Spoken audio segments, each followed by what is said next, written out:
साथ साईनाथ के गीत व भजन भक्ति भाव से सुनिए। सिर्फ ₹2 प्रतिदिन में।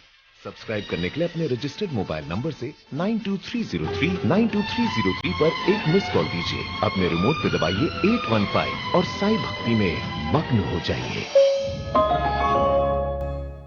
साईं बाबा के आशीर्वाद से कीजिए दिन की शुरुआत। साईनाथ तेरे हजारों हाथ। और एवरग्रीन जैकी श्रॉफ की आवाज में सुनिए साईनाथ की संपूर्ण कथा। इस संसार का एक ही कानून है लाला, जो इस संसार से लेगा उसे यहीं लौटाना पड़ेगा। हर गुरुवार टाटा स्काई म्यूजिक के साथ साईनाथ के गीत व भजन भक्ति भाव से सुनिए। सिर्फ ₹2 प्रतिदिन में। सब्सक्राइब करने के महर्षि मंडलेश्वर अरे न कख नहीं पता ब्रह्मा विष्णु महेश की सती थी का अपने सदग्रंथ सिलेबस से नहीं परिचित, ये काहे के टीचर थे। यानी पूरे हमारे मानव समाज को इन्होंने काल के मुंह में ठोके रखा।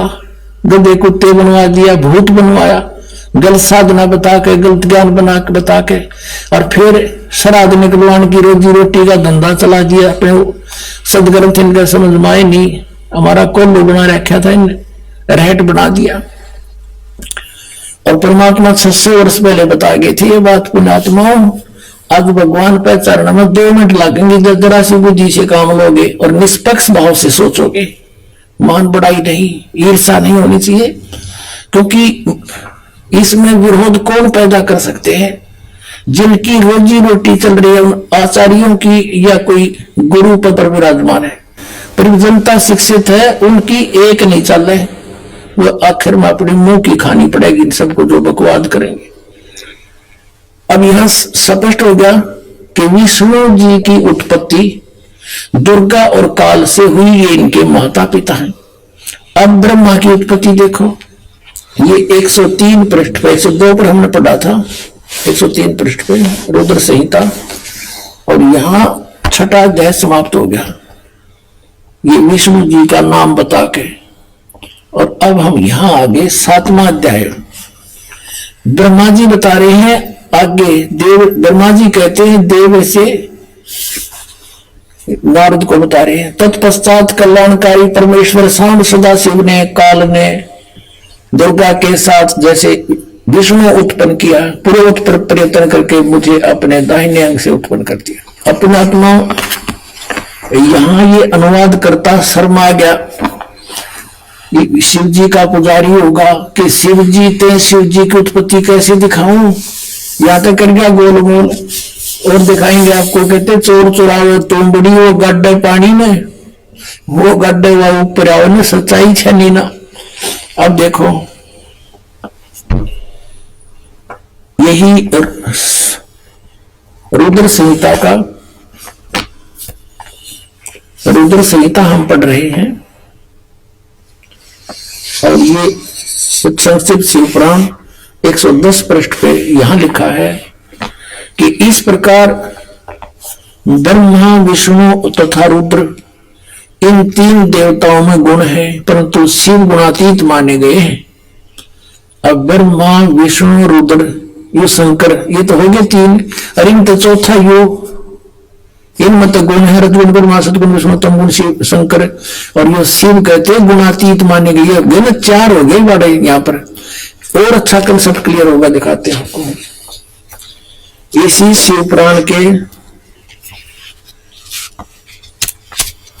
24-25 पृष्ठ पे आपको दिखाते हैं। एक समय ब्रह्मा जी और विष्णु जी का इस बात पर युद्ध हो गया। ब्रह्मा जी को भ्रम था कि मैं सृष्टि उत्पत्ति करता हूं, विष्णु जी को भ्रम था कि मेरे नाभि कमल से ब्रह्मा की उत्पत्ति हुई है, ये मेरा पुत्र है। इससे बात पर कहा सुनी युद्ध हो गया कि मैं तो मेरा बेटा, उन्होंने कहा मैं तेरा बेटा। उसके उस समय इस काल भगवान इनके पिता ने इनके बीच में एक शिवलिंग खड़ा कर दिया, तेजो में स्वतंभ। तो ये युद्ध छोड़कर उसके और छोड़ जाने लगे। फिर इनको वो खुद आ गया, शिव रूप में प्रकट हो गया। इसने प्रतिज्ञा कर रखी है कि मैं अपने वास्तविक रूप में कभी किसी को दर्शन नहीं दूंगा, किसी को अपने पुत्र शिव के रूप में, किसी को ब्रह्मा के रूप में, किसी को विष्णु के रूप में दर्शन दे जाता है। और वो साधक ये सोचते हैं कि ये हमारे साथ रहते हैं, ये देवता यही सर्वशक्तिमान है, साधना करते यही प्रकट होते हैं। होता था उनकी साधना से वो काल, और वो प्रकट, वो अपना वास्तविकता बताता नहीं। साथ में जाए के गीता जी के 24 और 25 में कहा है कि मैं अपनी योग माया से छुपा रहता हूं, ये मेरा अटल घटिया अनुत्तम विधान है, मैं कभी किसी के समक्ष नहीं आता। इसने प्रतिज्ञा कर रखी है, परमात्मा ने बता रखी है आपको, कबीर सागर में लिखा सारा कुछ, और वही इनमें प्रमाण है। अब उसने यू आ गया इनके बीच में और कहा, और क्या ज्ञान दिया उनको, देखिए।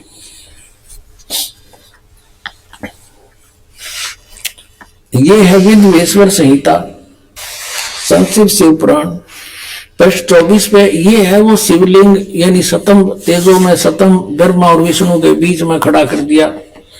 और फिर ये देखिएगा 25 पृष्ठ पे, ब्रह्मा और विष्णु ने पूछा, प्रभु, उस शिव रूप में खड़े भगवान काल से पूछा, सतकाल रूपी ब्रह्म से,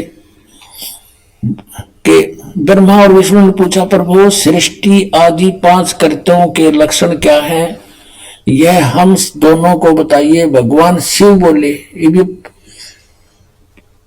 अनुवाद करता तो शिव कहेगा, था वो काल इनका पिता। मेरे कर्तव्य को समझना अत्यंत गहन है, तथापि मैं कृपा पूर्वक तुम्हें उनके विषय में बता रहा हूं। आगे देखो, अब 26 पृष्ठ पे कंसेप्ट क्लियर हो जाता है। ये 26 पृष्ठ पे शिव पुराण का, यहां देखिएगा।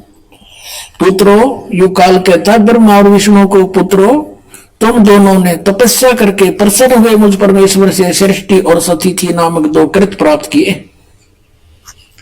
और ये दोनों तुम्हें बहुत प्रिय हैं। इसी प्रकार मेरी विभूति स्वरूप रुद्र और महेश्वर ने, ये ने है, मैं नहीं है, 2 अन्य उत्तम कृत्य संहार और तिरोभाव मुझसे प्राप्त किए हैं। अब ये देखो, ब्रह्मा विष्णु महेश हो गए दोनों, ब्रह्मा और विष्णु, और 2 ये रुद्र और महेश्वर हो गए, और 5वां यू बोलनिया जो इनको पुत्र कहे है, और परंतु अनुग्रह करते दूसरा कोई नहीं पा सकता। अनुग्रह यानी कृपा नहीं कर सकते तुम, कोई भी नहीं कर सकता, जो जैसा करेगा उसे भरना पड़ेगा। अब यहां फिर क्लियर हो जाता है कि ये काल है, ब्रह्म है, जिसने गीता बोली थी। इसी शिव पुराण के 26 पृष्ठ पे रुद्र संहिता के, या देखना पुण्यात्माओं कमाल कर रखा है। ये कहता कि मैंने पूर्व काल में अपने स्वरूप भूत मंत्र का उपदेश किया है, जो ओंकार के रूप में प्रसिद्ध है। वह मंगलकारी मंत्र है। सबसे पहले मेरे मुख से ओंकार ओम प्रकट हुआ, जो मेरे स्वरूप का बोध कराने वाला। ओंकार वाचक है, मैं वाच्य हूं, ये मंत्र मेरा स्वरूप ही है। प्रतिदिन ओंकार का निरंतर स्मरण करने से मेरा ही सदा स्मरण होता है, काल का स्मरण होता है। मेरे उत्तरवर्ती मुख से अकार, पश्चिम मुख से उकार, दक्षिण मुख से मकार, पूर्ववर्ती मुख से बिंदु और मध्यवर्ती मुख से नाद का प्राकट्य हुआ है। इस प्रकार 5 अवयवों से, 5 इन अंगों से युक्त ओंकार का विस्तार हुआ है। इन सभी अवयवों से एकीभूत होकर प्रणव ओम नामक एक अक्षर हो गया। हाय हाय। गीता जी अध्याय नंबर 8 के श्लोक नंबर 13 में कहता, गीता ज्ञान दाता ये काल रूपी ब्रह्म के ओम इति एकाक्षरम ब्रह्म व्यवहारण मामनुसमरण ये प्रयाति तदन देहम सयाति परमाम गति। इससे सिद्ध है कि जो ब्रह्मा विष्णु महेश का पिता है वो गीता को बोल रहा है, और उसका ये ओम एक अक्षर है।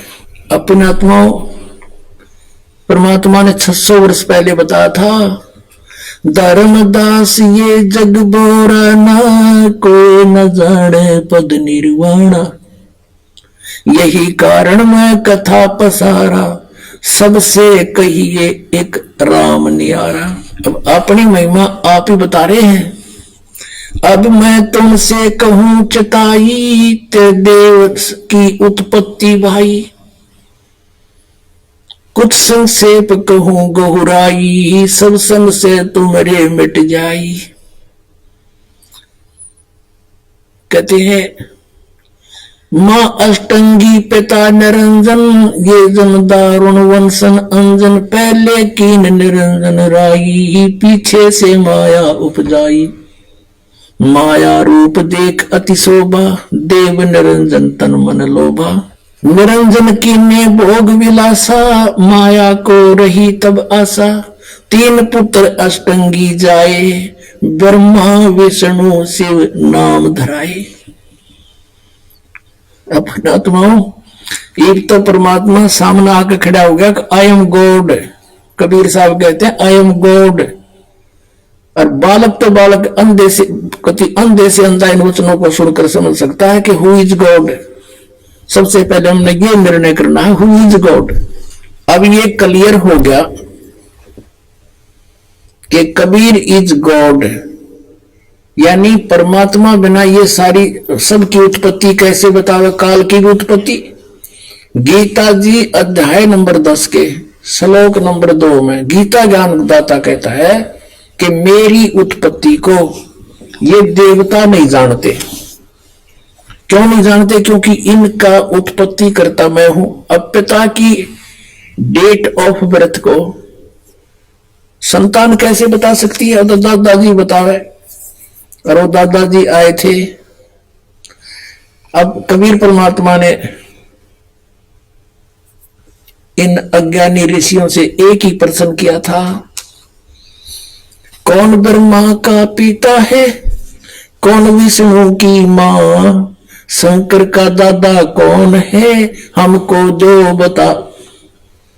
और यहां हंसी करा करते, मजा करते थे, देख क्या बकवास कर रहा है, ये झूठा है, कपटी है, अज्ञानी है, इसको संस्कृत भाषा नहीं आती है, झूठ बोलता है, श्रोताओं इसकी बातों में मत आना। और परमात्मा कहा करते, निरंजन धन तेरा दरबार, निरंजन धन तेरा दरबार, जहां पर तनिक न न्याय विचार। वैसा ओढ़े मुल मुल खासा, गल मोतियों के आर। वैसा ओढ़े मुल मुल खासा, गल मोतियों के आर। पति भरता को मिले न खादी, वो सूखा निरस आहार। निरंजन धन तेरा दरबार, निरंजन जहां पर तनिक न न्याय विचार। पाखंडी की पूजा जग में, संत को कहे लबाड़। पाखंडी की पूजा जग में, संत को कहे लबाड़।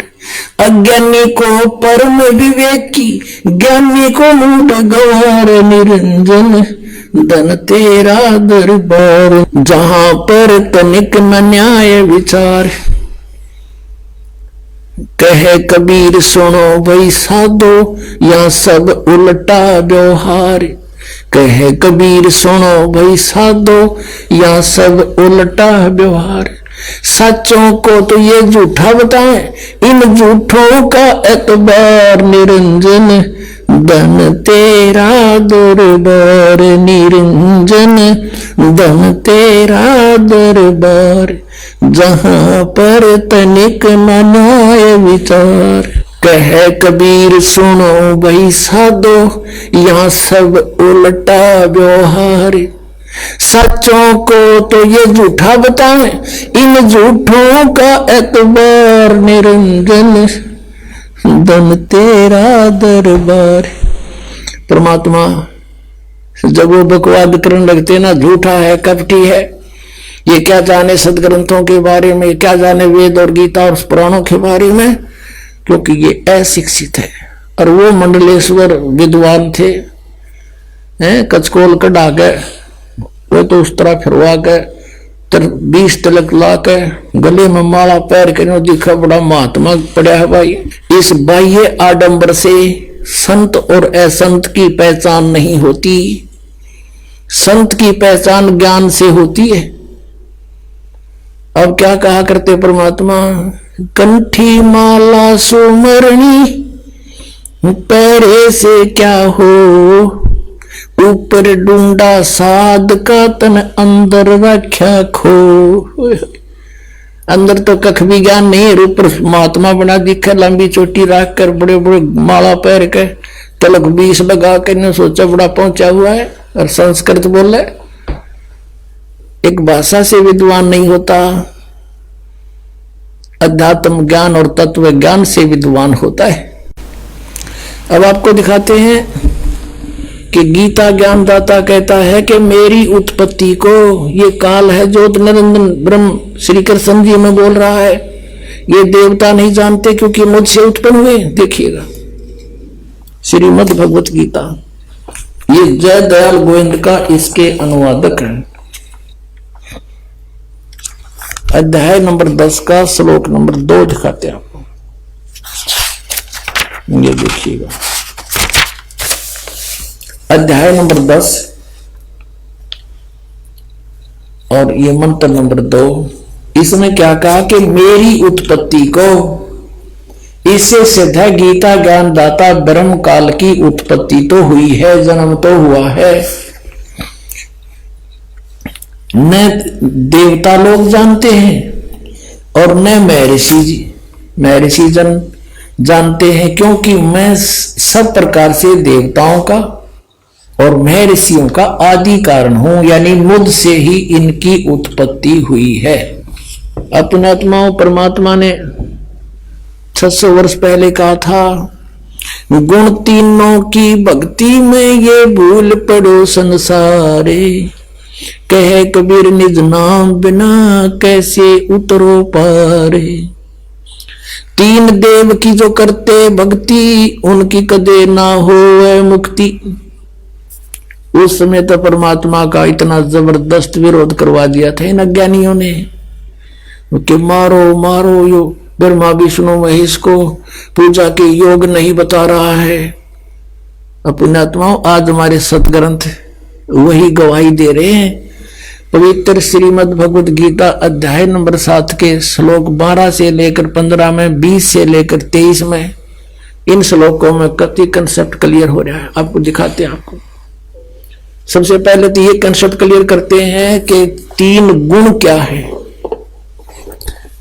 पुणात्माओं, ये अमर कथा है, ये तो हमने कदे सपने में भी सुनने ना मिला हो, जो दाता दया ना करते, ये हमारे पास आन देता ही समर्थ ज्ञान को। ने जय गणेश देवा, माता थारी पार्वती, पिता माँ देवा, ये रटवाए धंधे हमारे पे, और किता इधर उधर को तीर्थ वर्ता पर घुमाते रहते, जबकि श्रीमद् भगवत गीता में कितना तीर्थ जान का प्रावधान नहीं है। तो हम शास्त्र विदिता का मनमान आचरण करते हैं तो हमें हानि होगी। गीता जी अध्याय नंबर 16 के श्लोक नंबर 23 में स्पष्ट किया है। तो पहले हम करते हैं कि तीनों गुण क्या है, ये देखिएगा। मार्कंडेय पुराण, ये मार्कंडेय पुराण और गीता प्रेस गोरखपुर से प्रकाशित है। ये मार्कंडेय पुराण, ये कहां से छपी है ये देखिएगा। प्रकाशक एवं मुद्रक है गीता प्रेस गोरखपुर, गोविंद भवन कार्यालय कोलकाता का संस्था। ये इनके फैक्स और फोन नंबर। इसके 123 पृष्ठ पर हम आते हैं। तो ये देखिएगा 122 पृष्ठ पे मार्कंडेय, संक्षिप्त मार्कंडेय पुराण, और यहां है मार्कंडेय जी बोले मुने।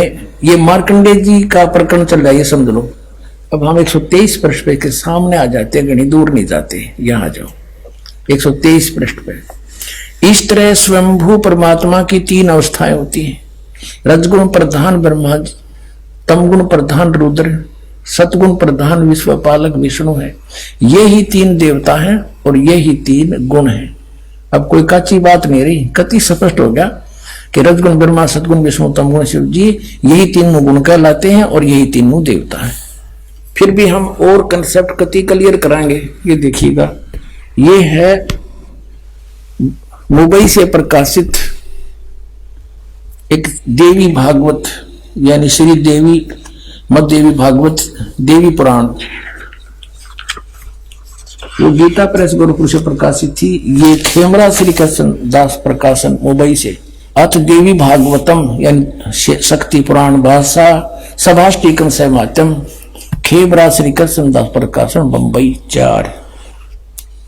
अब यहां हम इसके आते हैं तीसरे स्कंद में। ये है अथ श्रीमद देवी भागवते भाषा टीका युक्ते तृतीय स्कंद प्रारंभते।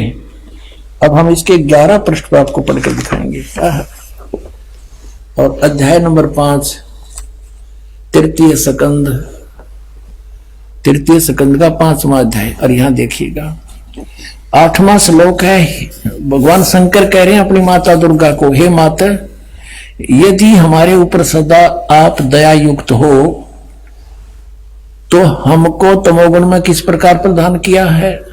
ब्रह्मा रजोगुण और हरि सतगुण, यानी विष्णु को सतगुण युक्त किए हैं।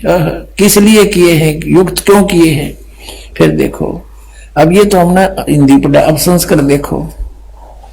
यदि दया धर्मना न सदा अंबिके, यदि दया धर्मना, यदि आप हमारे ऊपर सदा दयालु हो, अंबिके सदा अंबिके कथम अहम विहित है। शंकर जी कहते हैं क्यों मैं बना दिया, कैसे, किस लिए? तमोगुण है। और कमल जय, कमल से उत्पन्न होने वाले ब्रह्मा जी को रजो गुण संभव, और सुवित किमो सतो गुण हरि, और विष्णु जी को सतो गुण क्यों बना दिया? इति सिद्धम के रजगुण ब्रह्मा है, सतगुण विष्णु, तमगुण शिव जी। अपनात्मा परमात्मा ने एक अमृतवाणी कही थी, गुण तीनों की भक्ति में ये भूल पड़ो संसारे, कहे कबीर निज नाम बिना ये कैसे उतरे पारे। तीन देव की जो करते भक्ति, उनकी कदे ना हो मुक्ति। इस बात का झगड़ा रहा करता वालिक साची कहा करते, हमारे वो झूठे गुरु भगवान का विरोध किया करते और कराया करते, जिसका खामियाना आज तक हम भोगते रहे। हमारे पूर्वज भूत बढ़ गए। गीता जी में 9वें अध्याय के 25वें श्लोक में कहा, जो भूत पूजेंगे वो भूत बनेंगे। भूत पूजा कौन सी? श्राद्ध निकालना, 13वीं करना, वर्षोद्धि करना, 6माही करना, फिर वहां गंगा में गति करवा के आना, पिंड भरवाना, ये सारी भूत पूजाएं थी। और हम इनको बड़े चाव से करते थे कि ना करेंगे तुम्हारे पिताजी के लिए, बताओ न करया क्या? पिताजी को नाम दिवा दो, बेड़ा पार, जरूरतें नहीं कुछ भी करने की, पार हो जाएंगे सारे के सारे। अब देखो श्रीमद भगवत गीता, और इसके जय दयाल गोविंद का अनुवादक है। गीता प्रेस गोरखपुर से ये प्रकाशित है। अंडरस्टूड, ये आपके समक्ष है। 7वें अध्याय को पढ़ेंगे। इस 7वें अध्याय में शुरू में ही इस काल भगवान ने कति साफ कह दिया। 7वां अध्याय प्रारंभ, हे प्रथम मंत्र में कहा है कि हे पार्थ, अनन्य प्रेम से मुझ में आसक्त चित्त तथा अनन्य भाव से मेरे प्राण होकर योग में लगा हुआ, भक्ति में लगा हुआ, जिस प्रकार से संपूर्ण विभूति बल युक्त, यानी समग्र पूर्ण रूप से इसका अर्थ है सबके आत्म रूप मुझ को संशय रहित जानेगा, उसको सुने। कि ईब में ऐसा ज्ञान बताऊंगा जो तू मुझे अच्छी तरह समझ जाए मैं कौन हूं। और फिर दूसरे मंत्र में कहा है 7वें अध्याय के दूसरे श्लोक में कि मैं तेरे लिए इस विज्ञान सहित तत्व ज्ञान को, इस ज्ञान को पूर्णतः कहूंगा, और जिसको जानकर संसार में फिर कुछ भी जानने योग्य शेष नहीं रह जाता। कमाल कर दिया कति। अब देखो, अब हम इसी के 12वें श्लोक से शुरू करेंगे, 7वें अध्याय के 12वें श्लोक से।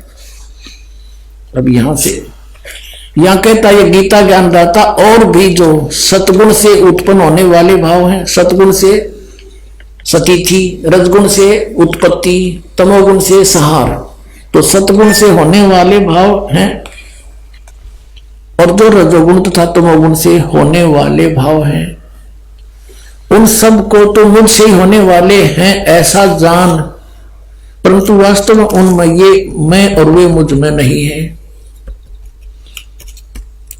अब इसने स्पष्ट किया है, जैसे आपने श्री शिव पुराण में पढ़ा 9वें अध्याय के लास्ट में 110 पृष्ठ पर गीता प्रेस गोरखपुर से प्रकाशित में, कि इस प्रकार तीनों देवताओं में गुण है परंतु शिव गुणातीत माना गया। ये काल कह रहा है, गीता बोल रहा है वो, कि मैं उनमें नहीं हूं और ये तीनों देवताओं में गुण है। अब देखो 13वें में, गुणों के कार्य रूप सात्विक, राजस और तामस, इन 3 प्रकार के भावों से ये सारा संसार प्राणी समुदाय मोहित हो रहा है। इन तीनों गुणों से परे, यानी ब्रह्मा विष्णु महेश से अलग जो मैं हूं, काल ब्रह्म, मुझ अविनाशी को नहीं जानता। इन तीनों देवता तो ऊपर मन नहीं, मुझे नहीं जानते, ये इन्हीं की पूजा करते रहते हैं। अब 14वें श्लोक में 7वें अध्याय के इसमें क्या कहा है, क्योंकि यह अलौकिक अर्थात अति उद्भुत अद्भुत त्रिगुणमयी मेरी माया, रजगुण ब्रह्मा, सतगुण विष्णु, तमगुण शिव जी के द्वारा फैलाया गया जाल बड़ी दुस्तर है। ये माया बड़ी खतरनाक है, और जो पुरुष मुझको निरंतर भजते हैं, ये ब्रह्म कहता है, जो मेरी भक्ति करते हैं वो माया का उल्लंघन कर जाते हैं और ब्रह्मा विष्णु महेश की पूजा नहीं करते, इनसे ऊपर उठ जाते हैं। और 15वें में कंसेप्ट क्लियर कर दिया, माया के द्वारा जिनका ज्ञान हरा जा चुका है, त्रिगुणमयी माया, रजगुण ब्रह्मा, सतगुण विष्णु, तमगुण शिव जी के द्वारा, उनकी भक्ति से ऊपर जो कुछ सुनने को तैयार नहीं, कुछ करने को तैयार नहीं, उनका उन्हीं से मिलने वाले लाभ पर आश्रित हो चुके हैं, उनका ज्ञान हरा जा चुका है। असुर स्वभाव को धारण किए हुए मनुष्यों में नीच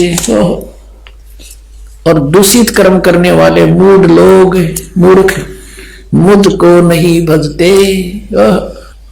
अपने आत्माओं, ये स्पष्ट कर दिया कि अन्य देवता रजगुण ब्रह्मा, सतगुण विष्णु, तमगुण शिव जी की जो भक्ति करते हैं वो राक्षस स्वभाव को धारण किए हुए मनुष्यों में नीच, दूषित कर्म करने वाले मूर्ख, गीता ज्ञानदाता कहता है वो मेरी भक्ति भी ना करते, इन्हीं तक सीमित है। और देखो आगे इसमें 16 से लेकर 19 तक फिर इसने अपने विषय में बताया कि मेरी भक्ति 4 प्रकार के करते हैं। फिर 20 से फिर शुरू करता है इन्हीं देवताओं के बारे में। देखिएगा, ये वही गीता प्रेस गोरखपुर से प्रकाशित है 7वां अध्याय। अब हमने 15 तक पढ़ लिए, अब 20 में आ गया। उन भोगों की कामना द्वारा जिनका ज्ञान हरा जा चुका है, जो 15वें श्लोक में गया 7वें अध्याय में, अपने स्वभाव से प्रेरित होकर उस नियम का धारण करके वो अन्य देवताओं को भजते अर्थात पूजते हैं। ब्रह्मा विष्णु महेश ये तीनों गुण अन्य देवताओं में आते हैं। अब यहां देखो 21वें का 7वें अध्याय का 21वां श्लोक, जो सकाम भक्त जिस देवता के स्वरूप को श्रद्धा से पूजना चाहता है, उस भगत की श्रद्धा को मैं उसी देवता के प्रति स्थिर करता हूं। जैसे कोई विष्णु जी को पूछता है तो स्वयं आ जा विष्णु रूप धारण कर उसने तथास्तु कर जाए का देशी दे जाओ खिलौने खेल ले जा। फिर 22 में देखो, वह साधक वह पुरुष श्रद्धा से युक्त होकर उस देवता को पूजन करता है और उस देवता से मेरे द्वारा ही विधान किए हुए उन इच्छित भोगों को निस्संदेह प्राप्त करता है। कहता उन जो अन्य देवता है ब्रह्मा विष्णु महेश, इनको मैंने एक एक विभाग दे रखा है, वो शक्ति मेरी तय काम कर रहे हैं। इसका अर्थ ये है, अब 23 में 7वें अध्याय के 23 में स्पष्ट कर दिया है, परंतु अब 7वें अध्याय का 23 में स्पष्ट कर दिया है, परंतु उन अल्प बुद्धि वालों का, अल्प बुद्धि माने मूर्खों मंद बुद्धि वालों का वह फल नाशवान है। देवताओं को पूजने वाले देवताओं को प्राप्त होते हैं और मेरे भक्त मुझको ही प्राप्त होते हैं। इन्होंने ये डंगा डाल दिया, चाहे जैसे ही भजे, चाहे कोई बात हुई। गीता जी कहता है कि एक जरा तो वो मंत्र उसके अतिरिक्त कुछ भी नथिंग एल्स, ये इन्होंने आप पढ़ा दिया, चाहे जैसे भी भजे हरे राम हरे कृष्ण करें। इनका उद्देश्य ये है यहाँ डंगा डालने का, मेरे भक्त मुझको ही प्राप्त होते हैं, इतना सा बात है। अपनात्मा रजगुण ब्रह्मा सतगुण विष्णु तमगुण शिव जी ये अन्य देवताओं में आते हैं और शास्त्र विधि को त्याग कर जो मनमाना आचरण करते हैं उनको कोई लाभ नहीं होता। 16वें अध्याय के 23वें श्लोक में कहा है। अब यहां थोड़ा सा कंसेप्ट और क्लियर करते हैं।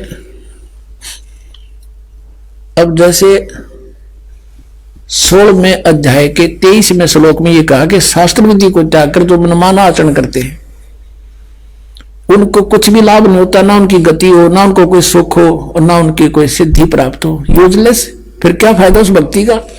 और देखिएगा इन तीनों देवताओं की भक्ति भी शास्त्र विधि त्याग का मनमाना आचरण है। ये देखिएगा, यही गीता प्रेस गोरखपुर से प्रकाशित है। 16वें अध्याय का 23वां श्लोक दिखाते हैं।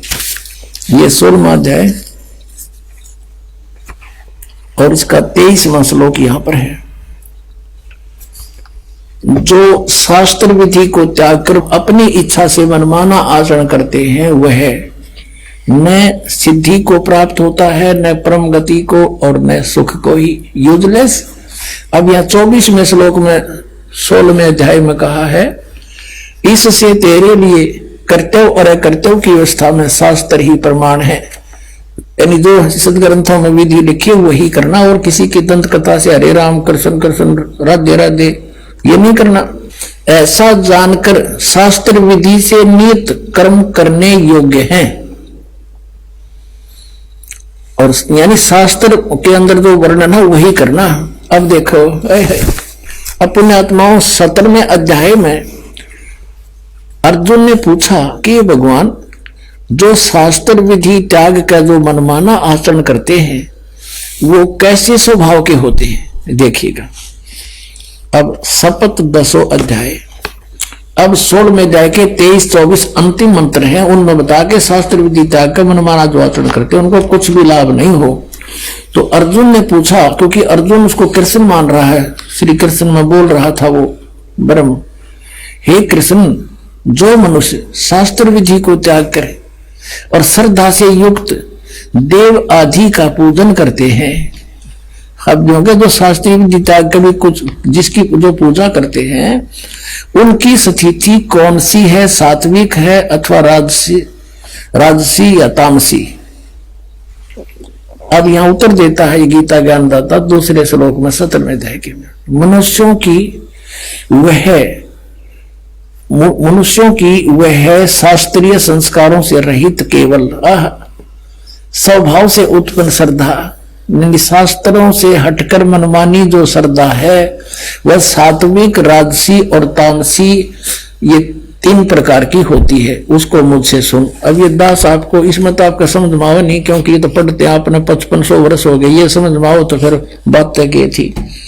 अब दास बताओगा इसमें क्या है कि शास्त्र विधि त्याग का मनमाना आचरण तो कंडम बता दिया, यूजलेस। फिर भी पूछा कि वो करे हैं, वो होश है किसी स्वभाव के कि जो देवताओं की पूजा करते हैं ना, शास्त्र विधि त्याग कर डोहे तो वो डरे हैं, लेकिन वो अच्छी आत्मा होती है जो देवताओं तक सीमित है और बकवाद नहीं करते। वो अन्य देवताओं की पूजा करते हैं, कोई विष्णु की, कोई शिव की, है इनकी ब्रह्मगते करते नहीं, या कोई और देवी देवी की, जैसे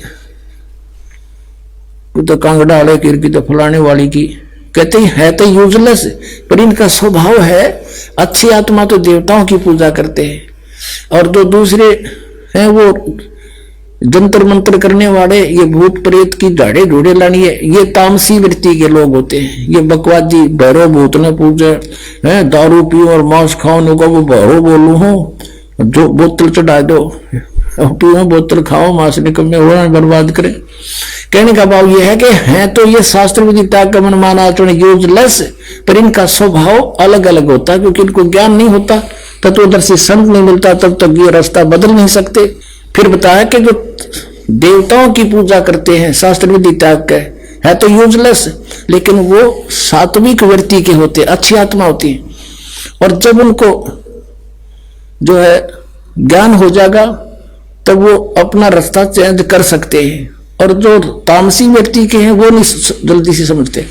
अब यहां गीता जी अध्याय नंबर 7 के श्लोक नंबर 12 से 15 में क्या कहा है, तीनों गुणों के पुजारी, अन्य देवता में आते तीनों गुण, रजगुण ब्रह्मा, सतगुण विष्णु, तम गुण शिव जी। राक्षस स्वभाव को धारण किए मनुष्यों में नीच दूषित कर्म करने वाले गीता ज्ञानदाता कहता मुझे भी ना बजते ये। और फिर कहता मेरी भक्ति 4 प्रकार के करते हैं, आरथ, अर्थार्थी, जिज्ञासु और ज्ञानी। परमेश्वर कबीर जी ने कहा था गुण तीनों की भक्ति में ये भूल पड़ो संसारे, कहे कबीर निज नाम बिना कैसे उतरो पार। निज नाम ये सतनाम है 2 अक्षर का, और सार नाम वो अलग है, आदि नाम जिसे कहते हैं। 3 देव की जो करते भक्ति उनकी कदे ना हो मुक्ति। और वो हमारी गीता जी कह रही है कि शास्त्र विधि को त्याग कर जो मनमान आचरण करते हैं यूजलेस, ना उनकी परम गति हो, ना उनको सिद्धि प्राप्ति हो, ना कोई सुख हो। फिर किस लिए डलेड हो रहे हो? अब इनको राक्षस स्वभाव को धारण किया हुआ मनुष्यों में नीच कैसे कहा? मूर्खे। जैसे तमगुण शिव की भक्ति की थी रावण ने, कैसा जुल्म किया, एक पराई स्त्री को उठा लिया और फिर कैसा जुल्म करना चाहा, शराब पीवे मांस खावे राक्षस कहलाया। और फिर एक भस्मागिरी नाम का तपस्वी था, श्री शिव का पुजारी, तमोगुण शंकर का पुजारी, उसी के द्वार के सामने, गेट के सामने ऊपर ने सिर नीचे न पैर करके सिरासन पर 12 वर्ष तक खड़ा रहा। और भगवान एक दिन पार्वती ने कहा कि हे भगवान आप तो महेश्वर हो, आप क्या नहीं कर सकते, आपका बच्चा क्या मांगता है, इसको दे दो वरदान जो मांगता है। इस बात से भगवान शिव ने कहा कि बोल भाई क्या मांगता है बता दे। उसने भस्मागिरी ने कहा कि ऐसे नहीं भगवान, वचनबद्ध हो जाओ। भगवान शिव ने सोचा कि मांगेगा, एक सिद्धि मांग लेगा, दे दूंगा। कहा ठीक है तथास्तु, वचनबद्ध हो गया, खड़ा हो गया तुरंत और कहने लगा आप अपना ये भस्म कड़ा दे दो। भगवान शिव ने एक भस्म कड़ा हाथ में पहन रखा था और उसमें ऐसी शक्ति थी कि किसी के सिर पे रख के नुह कर दे सिर की तरफ के भस्म कर देता था, उसको मार डालता था, जला देता था। भगवान शिव ने सोचा भस्म कड़ा मांगे, कोई बात नहीं, साधु है, जंगल में रहता है, राक्षसों से बचाव के लिए मांगता होगा। दे दिया कार्ड निकाल के, और ज्यों ही उसके हाथ में वो कड़ा आया, वो तमोगुण पुजारी उसी समय आंख बदल गया और कहने लगा शिव जी होले होशियार, अब यह तेरी साथ से तुझे मारूंगा, पार्वती को पत्नी बनाऊंगा मैं, इसी उद्देश्य से ये भक्ति कर रहा था तेरी। देखो हम शिव जी ने अंतर्यामी कहा करते, अजरो अमर अविनाशी कहा करते थे, और इस डर से भगवान शिव भाग लिए।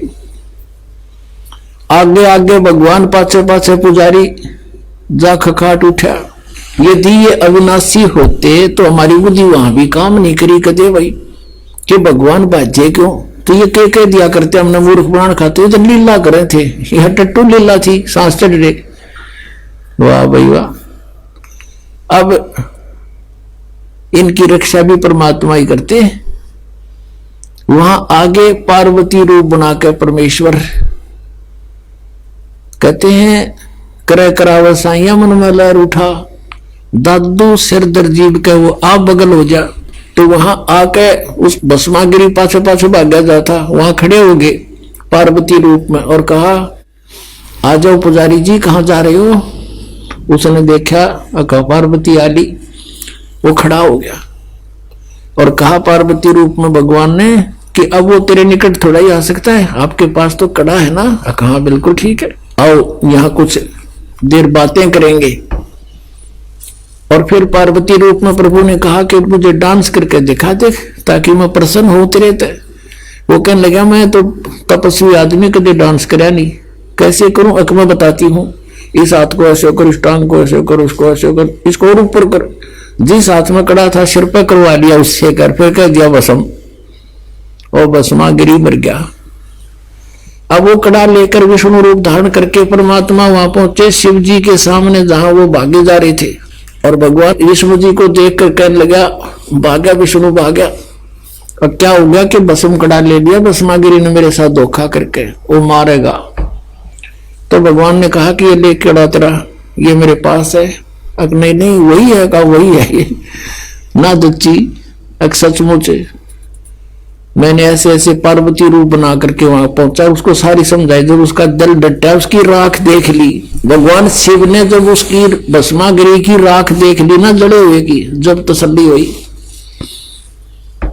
अपना आत्मा। उसके बाद वो भस्मागिरी भस्मासुर कहलाया, भस्मा राक्षस। अब तमोगुण के उपासक राक्षस कहलाए हुए, दूषित कर्म करने वाले भगवान रूप में पूजे और उसकी पत्नी पर नीच लगा रहा दुष्ट इंसान। इससे गंदा इंसान कौन होगा पृथ्वी पे? राक्षस स्वभाव को धारण किए मनुष्यों में नीच दूषित कर्म करने वाले मूर्ख, कुछ भी ना सोची दुष्ट ने। और फिर कहते हैं रजोगुण का उपासक था ब्रह्मा जी का कौन? हिरण्यकशिपु। भगत बनकर श्रद्धा से खूब तपस्या करी और मांग लिए, सुबह मरू ना शाम मरू, रात मरू ना दिन मरू, फलान मरू ना धकड़ मरू। कह दिया तथास्तु।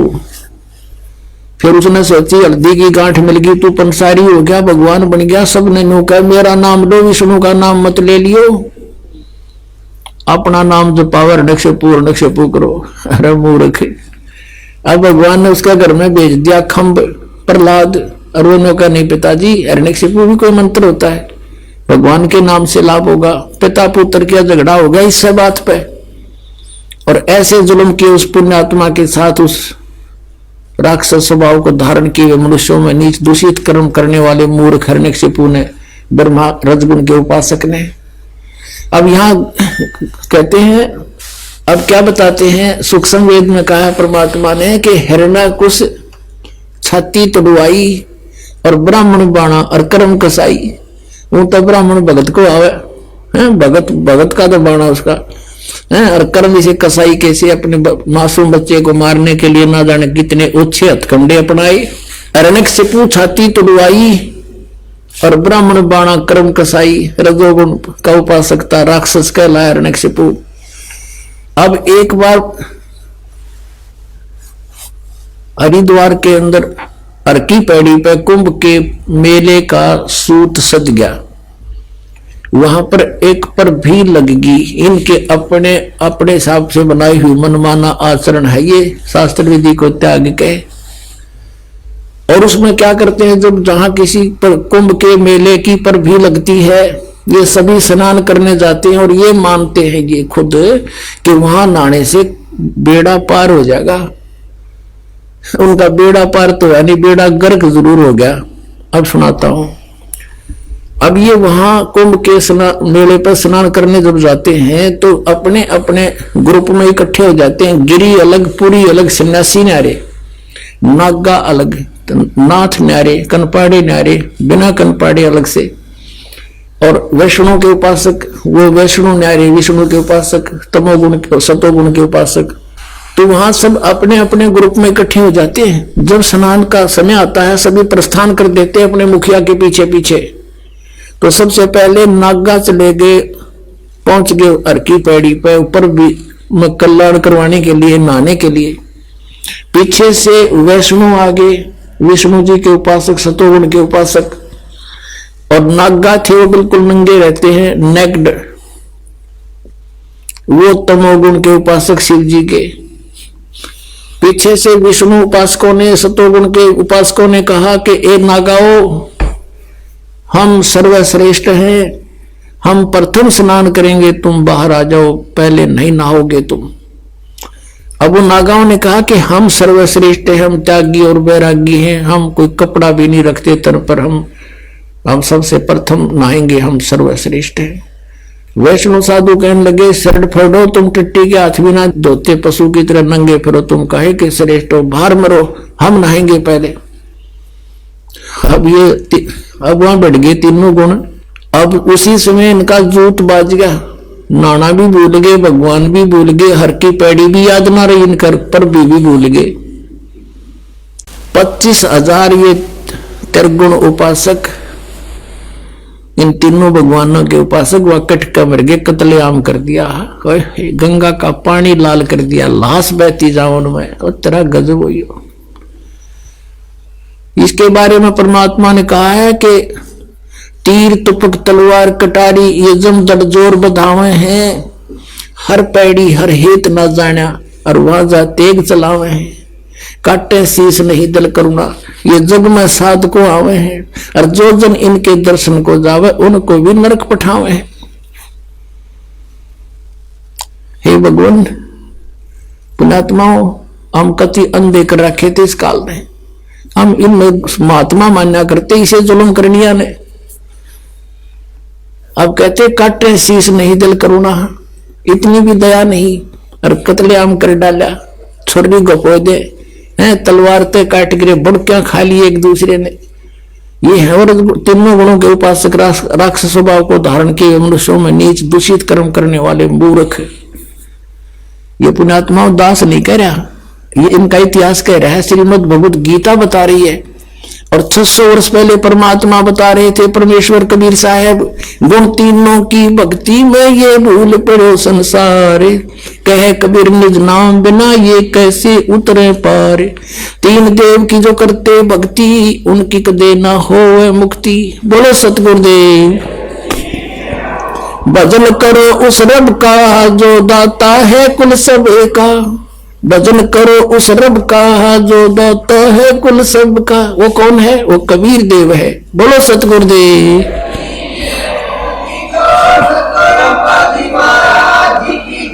सत साहिब। परम पिता परमात्मा पूर्ण ब्रह्म सारी सृष्टि के रचनहार परम अक्षर ब्रह्म, ये पूर्ण परमात्मा कबीर देव जी हैं। ये वही भगवान है, ये वही परमात्मा है जो बनारस में दानक के रूप में, काशी में जुलाहे के रूप में एक भूमिका करके सह शरीर आए थे और सह शरीर चले गए थे। ये हम सभी आत्माओं के पिता हैं, ये हमारे जनक हैं, ये हमारे हमदर्द हैं। पुण्यात्माओं, आप बहुत गलत जगह रह रहे हो, बहुत भयंकर स्थान है ये उस सतलोक को देखते हुए ऐसा है जैसे काला पानी हुआ करे, क्योंकि आप जी को उस सतलोक देखा नहीं है, आप जी को उसका ज्ञान नहीं है, इसलिए हम इसी नरक को सुख मान रहे हैं। 21 ब्रह्मांड ये घोर नरक है। विषय वासनाओं में जीव दिन रात बेचैन रहता है। यहां से अब छूटने का सु अवसर, गोल्डन चांस आ गया। अब इसका लाभ उठाओ। ये समय बार बार नहीं मिलता। असंख्य युगों के बाद, असंख्य जन्मों के बाद आप जी को ये सु अवसर प्राप्त हुआ है कि इस समय मनुष्य जन्म और ये भक्ति का, ये मोक्ष का युग आ गया, मोक्ष काल आ गया। अब इसमें जो भी मर्यादा में रहता हुआ सत भक्ति ये करता रहेगा आजीवन, उस प्राणी के मोक्ष को कोई संदेह नहीं है। ये सत्कर मान लेना। हमें भक्ति के मार्ग का ज्ञान नहीं था, जिस कारण से ये साधक मनमाना आचरण करते रहे। कोई खड़ा होकर तपस्या करता था, कोई धोने लगा करके चारों तरफ अग्नि जला करके ऐसे तपस्याएं करते थे, पैर सूज जाते थे, खड़े खड़े सोजिश आ जाती थी, जख्म हो जाते थे। या कोई हठ योग किया करता था, घर त्याग कर चला जाता था। तो आम व्यक्ति ये सोचा करता भी भक्ति ऐसे होती है और हमारे बस से बाहर है, हम नहीं कर सकते। फिर भी हम, क्योंकि आत्मा को मालूम है, कुछ आभास है इसको कि परमात्मा की भक्ति बिना जीव सुखी हो नहीं सकता, तो हमें फिर जो ज्ञान सोचा हम भी भक्ति कुछ तो करें, तो हमारे को ये नालायक संत मिल गए, गुरु मिल गए, अज्ञानी, जिन्होंने हमें ये पत्थर पानी पूजन पर लगा दिया। तो पुण्यात्माओं, अब वो समय आ गया परमात्मा पाने के लिए मनुष्य शरीर हो, इसमें कोई जाति और मजहब का कोई रोल नहीं है। यहाँ ऊंच नीच नहीं भगवान के दरबार में। आइए अब हम उन श्रद्धालुओं के अनुभव जानते हैं जो जगत गुरु तत्वदर्शी संत रामपाल जी महाराज जी से दीक्षा प्राप्त कर चुके हैं तथा उनके द्वारा बताए गए भक्ति मार्ग पर चल रहे हैं। नमस्कार जी। सत्संग। क्या नाम है आपका? बबीता चौहान। बहन जी, आप कहाँ के रहने वाले हैं? इंदौर से। आपने संत रामपाल जी महाराज से नाम दीक्षा कब ली? 2013 में। बहन जी, संत रामपाल जी महाराज से नाम दीक्षा लेने से पहले आप क्या भक्ति साधना करते थे? ब्रह्मा विष्णु महेश जो देवी देवता है उनकी पूजा करा करते थे, सब उपास करते थे, जो उपास आते थे, नवरात्रि ये सब जो जन्माष्टमी ये दुनिया भर के सब पूछते थे जितने देवी देवता हैं ये। बहन जी, फिर आप संत रामपाल जी महाराज की शरण में कैसे आई? एक हमारी गली में एक भगतमती थी ज्योति, तो उसने बताया, मैं बहुत बीमार रहती थी, फिर उसने बताया, बोले संत राम महाराज जी से नाम लेना। मैंने कहा कहाँ है? बोले बरवाला आश्रम में। तो मैंने ठीक है, मैंने पहले सोचा था कि गुरु नहीं बनाया तो गुरु बनाना है। फिर सतलोक बरवाला आश्रम गई, फिर नाम दीक्षा ली। बहन जी, संत रामपाल जी महाराज से जो भी श्रद्धालु नाम दीक्षा लेता है उनको लाभ जरूर होते हैं, तो क्या आपको भी कोई लाभ प्राप्त हुए संत रामपाल जी महाराज से नाम दीक्षा लेने के बाद? संत रामपाल जी महाराज से जुड़ने के पहले मेरे को टीबी थी, वो टीबी के लिए बहुत दूर तक मेरा इलाज हुआ। इंदौर में एमवाई है, जिला अस्पताल है, और ये राई में अस्पताल है वहाँ भी, और ये छोटी मोटी अस्पताल है, तो जिससे कोई सी बची नहीं। सतना रीवा सब दूर की दवाई चली, लेकिन वो दवाई से भी लाभ नहीं हुआ। सब खून की उल्टियां आने लग गई, दुख के इतने कहर टूटने लग गए, सब घबरा गए। जन्माष्टमी के वो दिन सब बच्चे उपास करे थे, उन्हें खून की उल्टियां हुई, फिर जिला अस्पताल ले गए। जिला अस्पताल से मना कर दिया, एमवाई में दिखाया, एमवाई में बोले इसको ले जाओ, फिर इसके गुर्दे उर्दे सब खराब हो गए, फेफड़े। टीबी का इलाज चल रहा था तो डॉक्टर ने वो कैंसर भी बता दिया कि इसको कैंसर भी है। तो मेरे पति जी तो बहुत घबरा गए कि इतने दिन तो गए, 4-5 साल से इसको टीबी की बीमारी थी, और अब ये बता दिया तो अब तो ये जाएगी, और बच्चे छोटे छोटे थे और पैसे भी घर में नहीं थे। तो बोले अब कैसे क्या करूं? तो बच्ची थी छोटी सी, उससे मैंने बोला अर्चना अब क्या करेंगे? तो मम्मी जाएगी। तो मैंने ना ऐसे चोरी में 500 रुपये डब्बे में डाल दिए थे। बेटा ये पैसे ना कभी जरूरत आ जा, ये पैसे पड़ेंगे। चोरी बोले पापा 500 रुपया डब्बे में, और मम्मी को ना जिला अस्पताल ले चलो, थोड़ा बहुत इलाज नहीं जाएगा। मगर जी लेके गए, पैसा तो हाथ नहीं, फिर लेके गए, वहीं दिखाया, इस करा हुआ, तो वहीं बोले ये तो गई भी, ये नहीं बच सकती है, इसको टीबी भी है और ये कैंसर भी है, इसकी गुर्दे में सब दूर लीवर में हो गया, ये नहीं बचेगी।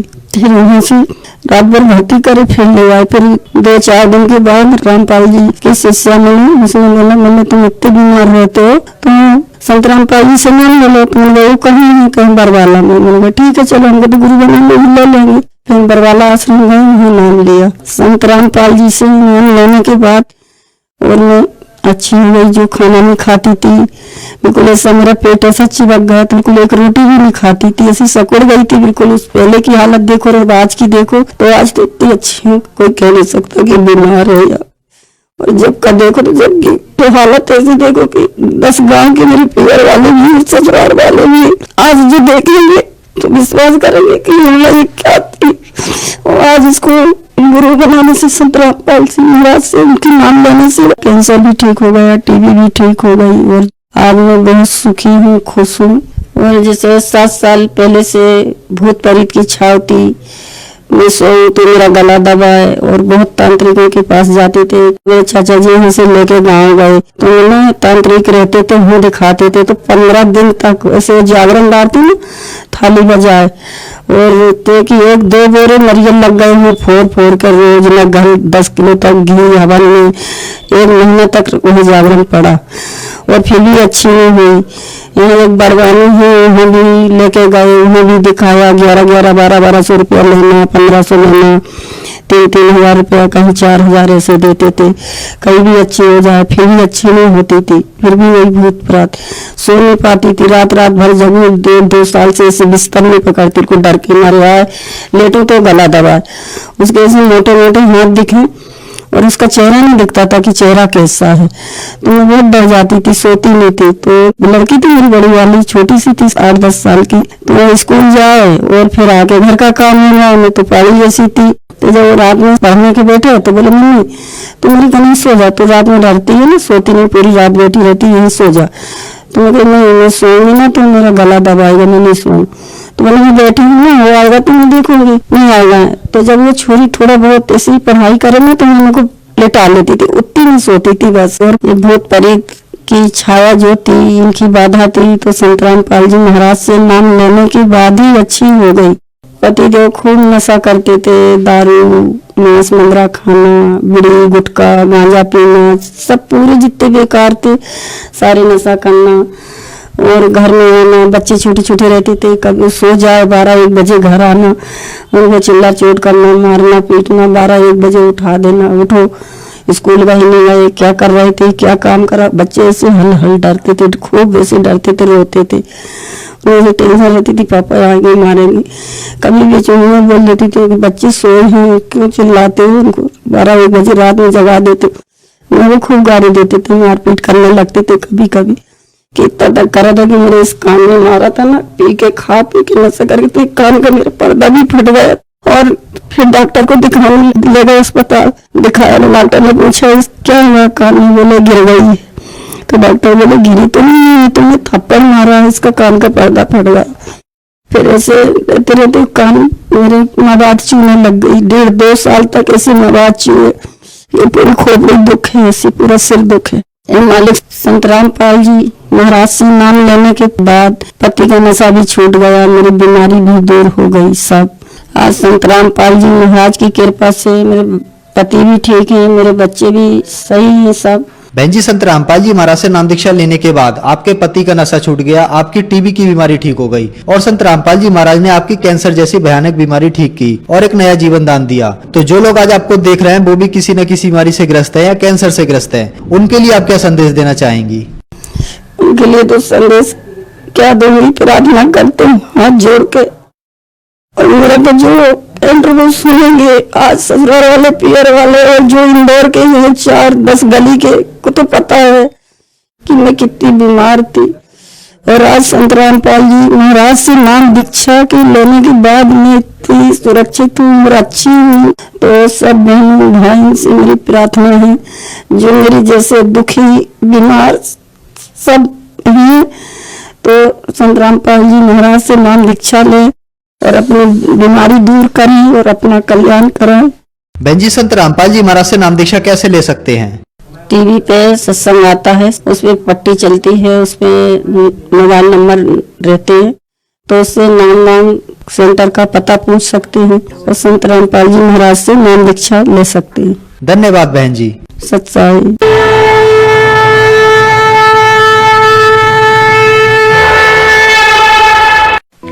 आप सुन रहे थे जगत गुरु तत्वदर्शी संत रामपाल जी महाराज के मंगल प्रवचन। अधिक जानकारी के लिए संपर्क करें 8222 8805